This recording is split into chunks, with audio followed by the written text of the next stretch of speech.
Eh, Bicara mengenai politik Islam, ya tentu memang sejarahnya sudah benar, diawali dari Syarikat Dagang Islam. Waktu itu penjajah Belanda tidak membolehkan adanya partai politik ya, atau organisasi politik yang berdiri di Indonesia, terutama sejak 1900-an itu. Maka 1905 didirikan Syarikat Dagang Islam. Jadi dia lebih ke pergerakannya kepada ekonomi yang berdasarkan Islam. Dari mana tadi tuh? Surakarta ya? Solo? Ya, Solo. Kemudian di Surabaya itu ada H.W. Cokroaminoto. Jadi itu kan masih menggunakan ejaan lama namanya. Ada yang tahu siapa itu Cokroaminoto? Ya? Namanya banyak diabadikan di Indonesia ini, baik itu jalan maupun kampus ya. Siapa itu Cokroaminoto?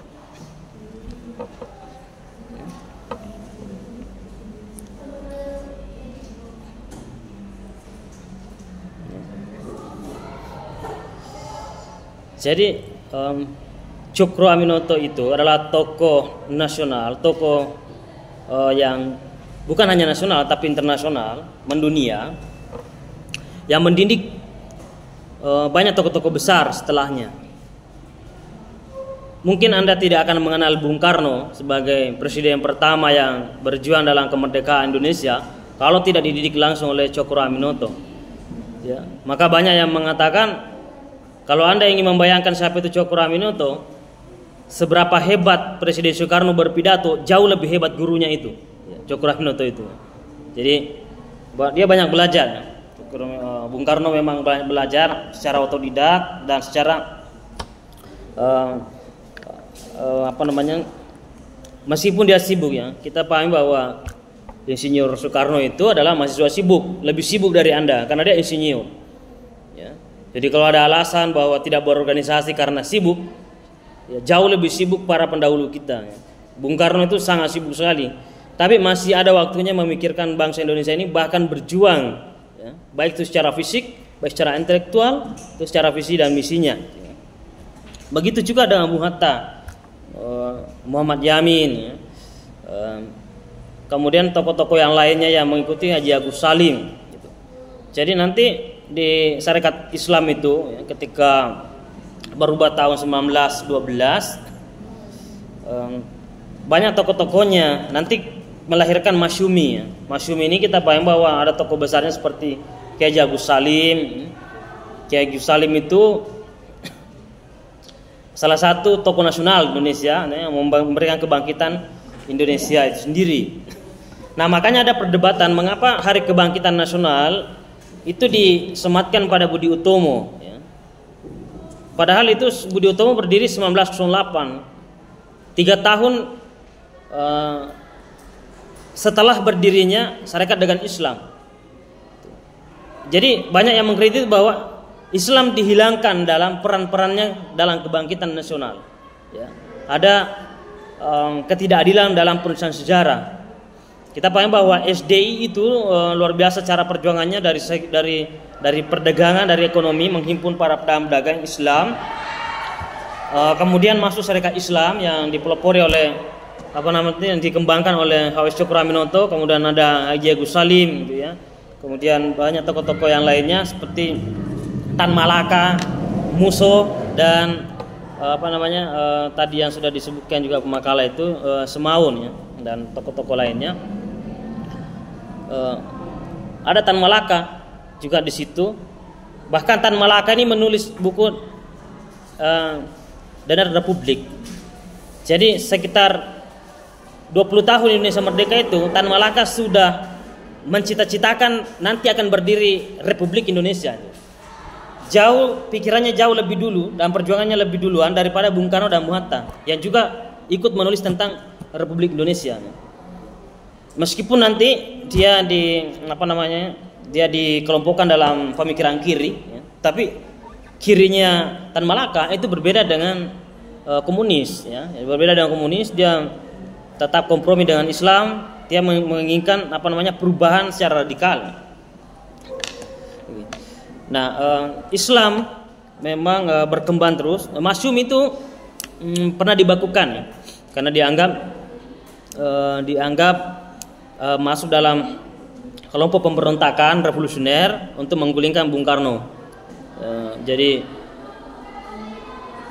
diberhentikan. Nanti beberapa tahun yang lalu baru dimunculkan kembali. Ya. Sekarang masih ada lagi, tapi itu lama sekali vakum, ya. Lama sekali karena dia termasuk organisasi terlarang. Ya begitu dimusuhi sekali waktu itu. Terutama di akhir kekuasaan Bung Karno. Tentu banyak permasalahan-permasalahan di dalamnya, tapi itu merupakan pengantar pada sejarah politik Islam. Ya, sebenarnya politik Islam tidak boleh kita minder untuk membahasnya dan tidak boleh kita menghindari. Karena politik dengan Islam itu adalah satu paket. Kita mengakui bahwa begitu banyak orang baik di Indonesia ini, begitu banyak ulama-ulama di Indonesia ini, tapi kan tidak didukung oleh kekuasaan. Kecuali ulama yang pintar menjilat misalnya, menganggap dirinya ulama, tapi tidak berjuang dalam kepentingan masyarakat, tapi berjuang pada kepentingan dirinya dan mendukung kekuatan pemerintah, kekuatan kekuasaan. Oke. Nah, kalau dari secara akarnya bagaimana itu politik dengan Islam? Secara etimologi politik masih berkaitan dengan policy atau kebijakan. Sehingga politik adalah proses pembentukan dan pembagian kekuasaan dalam masyarakat, antara lain berwujud sebagai keputusan, ya, khususnya dalam negara. Maka kalau dalam istilah Arabnya itu politik itu disebut sebagai siasa, ya, atau mengurusi umat. Maka politik dalam Islam itu adalah pandangan kita, adalah pandangan Islam. Dia berkuasa untuk mengurusi umat. Dan itu kan dicontohkan banyak para generasi awal, era Nabi Muhammad SAW, kemudian Khalifah Rasyidin, kan begitu. Abu Bakar As-Siddiq itu kan mengurusi umat. Kita pahami bahwa salah satu sahabat Nabi yang cukup kaya adalah Abu Bakar, tapi kan di akhir hayatnya habis kekayaannya itu mengurusi umat. Itu. Bahkan Abu Bakar itu tidak mau menerima gaji. Sampai-sampai dia sendiri sebagai khalifah, sebagai presiden waktu presiden Islam, bertemu dengan Umar bin Khattab pada saat itu, memikul sendiri barang dagangannya ke pasar. Maka Umar ini sangat-sangat kasihan melihatnya. Kenapa seorang pemimpin, kenapa seorang kepala negara justru masih pergi mengurusi perdagangan? Ternyata ditelusuri dalam kepemimpinan Abu Bakar tidak ada gajinya. Maka pertama kali mengusulkan gaji pada kekuasaan itu adalah Umar bin Khattab, ya. Jadi kebijakan Umar itu cukup banyak dalam dunia politik. Salah satunya adalah pertama kali ditetapkan gaji dalam kekuasaan, dalam pemerintahan adalah kebijakan dari Umar, ya. Utusan dari Umar. Meskipun era itu era kepemimpinan Abu Bakar As-Siddiq itu. Tapi Abu Bakar menolak. Tapi lama kelamaan diberikan penjelasan bahwa ketika Abu Bakar tidak menerima upah dari atau menerima gaji dari kepemimpinannya, maka itu bisa memberatkan generasi-generasi setelahnya. Akhirnya Abu Bakar sepakat. Tapi di akhir hayatnya Abu Bakar, semua gaji yang telah diterimanya itu diwasiatkan dikembalikan kepada negara. Bayangkan begitu betul-betul menerapkan praktek politik Islam waktu itu, ya. Artinya orang yang berkuasa itu punya kemapanan, sudah selesai dengan dirinya, tidak mencari kekuasaan, tidak mencari harta lagi di pemerintahan, di politik. Sudah selesai. Abu Bakar itu punya banyak sumber-sumber kekayaan, tetapi semua itu habis untuk memberikan bantuan kepada masyarakat yang miskin, ya, masyarakat yang tertindas, ataukah perbudakan yang begitu banyak dimerdekakan. Maka kematian Abu Bakar ini dengan meninggalkan wasiat itu bahwa dikembalikan ke negara semua gajinya. Maka Umar bin Khattab menangis bahwa dia telah mewariskan sesuatu yang sangat berat bagi generasi selanjutnya. Maksudnya bisa saja generasi selanjutnya tidak bisa mencontoh bagaimana kebijakan Abu Bakar ya, dalam memimpin itu sebetul-betul niatnya hanya untuk mengurusi umat sesuai dengan maknanya tadi, bahwa siasa itu adalah mengurusi umat, bukan diurusi umat gitu ya. Dia mengurusi umat itu ya, bukan diurusi. Begitulah kepemimpinan setelah itu berganti Umar bin Khattab. Nah, Umar bin Khattab ini kan luar biasa itu. Dia yang turun langsung ke lapangan mengecek sampai menemukan anak-anak yang menangis dan ibunya hanya memasakkan batu ya. Jadi setiap kali berhari-hari lapar anak itu hanya diberikan iming-iming kepada ibunya, sebentar lagi akan matang gitu dengan memasak itu. Yang penting sudah ada asapnya. Akhirnya kan beberapa hari itu tidak makan. Maka Umar bin Khattab langsung datang ke situ dan melihat mengapa batu yang dimasak, bahwa tidak ada yang bisa dimasak. Kami adalah warga yang sangat miskin. Maka saya akan mengadukan kepada Umar bin Khattab kalau saya bertemu bahwa saya tidak diperhatikan oleh pemerintah gitu. Akhirnya Umar bin Khattab sendiri yang kembali ke Baitul Mal itu ya, tempat penyimpanan bahan makanan pokok itu, memikul sendiri. Ajudannya, asistennya menginginkan bahwa biar saya yang mengantarnya. Umar bin Khattab tidak mau. Umar tetap bersikukuh bahwa saya sebagai pemimpin bertanggung jawab ya, dan saya akan memberikan sendiri. Itu bayangkan luar biasa ya bagaimana politik Islam itu pada awalnya itu sangat bagus sekali. Nanti sampai ke setelah itu Utsman, kemudian Ali, nanti puncaknya di Umar bin Abdul Aziz. Nah, Umar bin Abdul Aziz ini telah merenovasi banyak pemikiran-pemikiran pemerintahan dan mencontoh sebelum-sebelumnya juga. Maka bisa dikatakan salah satu kesuksesan dalam dunia Islam di masa pemerintahan Umar bin Abdul Aziz, di mana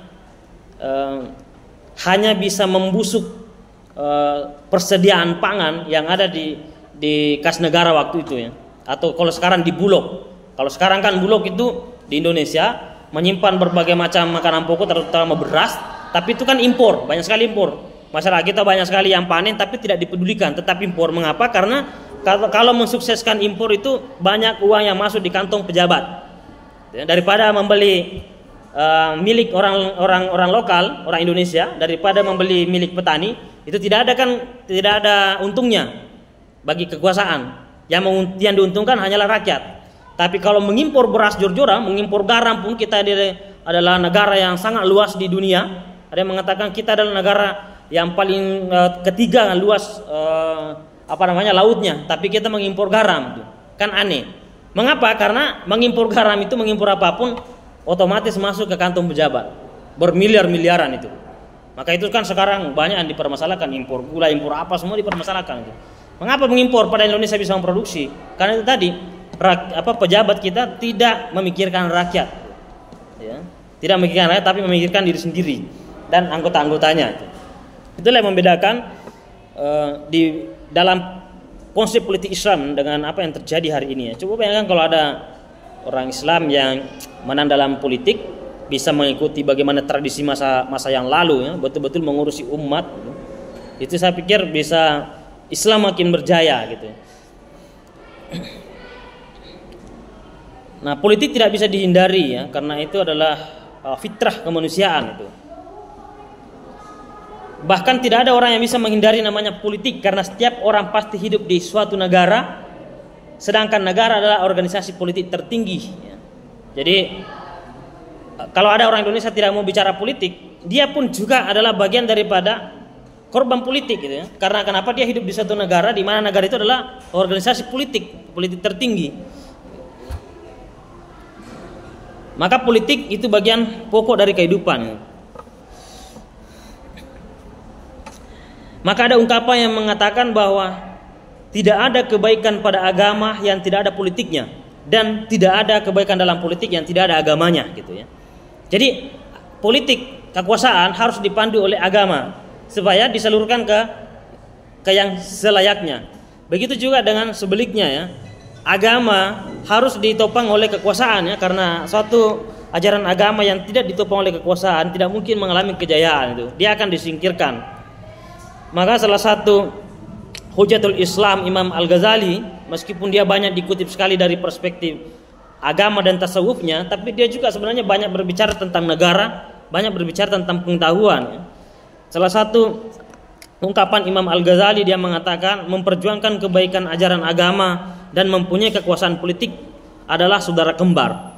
Jadi begitu ya ungkapan dari Imam Ghazali sendiri, bahwa memperjuangkan kebaikan ajaran agama ya, dan mempunyai kekuasaan politik atau kekuasaan adalah saudara kembar ya. Jadi agama diperjuangkan, kekuasaan diperjuangkan, itu adalah saudara kembar, tidak bisa terpisah.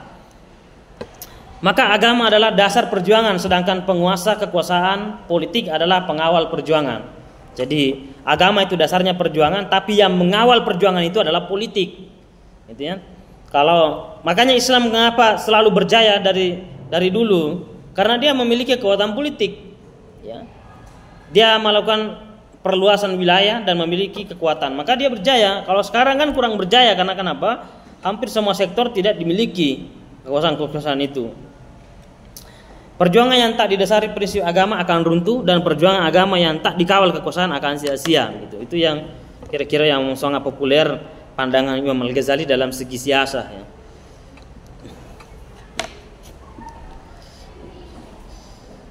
Oke, itu yang menjadi tambahan untuk pada hari ini, makalah yang sudah disampaikan temannya mengenai politik Islam. Kita berharap bahwa entah itu memang perdebatan belakangan, terutama perdebatan 1970-an 80-an itu, bahwa apakah partai politik Islam lebih utama dibanding partai politik yang lain tapi yang menjelangkan Islam misalnya. Tapi bukan partai mengatasnamakan Islam, tetapi dalam kebijakannya itu nilai-nilai Islami itu muncul, daripada menggunakan kata Islam dalam partai tapi kebijakannya itu bertentangan dengan Islam. Nah, itu kan yang menjadi pemikiran yang cukup mendalam sejak perdebatan itu 1970-an 80-an yang dipelopori misalnya Nurcholish Majid atau Profesor Nurcholish Majid dalam bukunya Islam Yes, Partai Islam No, ya. Gitu ya. Itu yang sangat populer sekali waktu itu, dikritik habis-habisan. Tetapi maksudnya adalah bahwa dimanapun saudara-saudara berkiprah, baik itu di partai politik Islam maupun partai politik yang tidak berbasis Islam, maka yang perlu yang ditonjolkan ataukah diperjuangkan adalah kebijakan-kebijakan yang berpihak kepada kebaikan-kebaikan itu. Maka berpihak pada kebaikan, kepada masyarakat, ya, kepada keadilan, ekonomi, sosial dan macam-macamnya, maka itu sudah bersifat Islam itu secara hakikatnya, bukan secara simbol. Jadi kita memahami bahwa politik Islam yang kita bahas di sini adalah bukan partainya yang berlabel Islam tuh, tapi prinsip-prinsip yang dikeluarkan dari setiap kebijakan-kebijakan partai itu, apakah itu sejalan dengan Islam, ya, meskipun dia bukan mengatasnamakan Islam ataukah tidak gitu.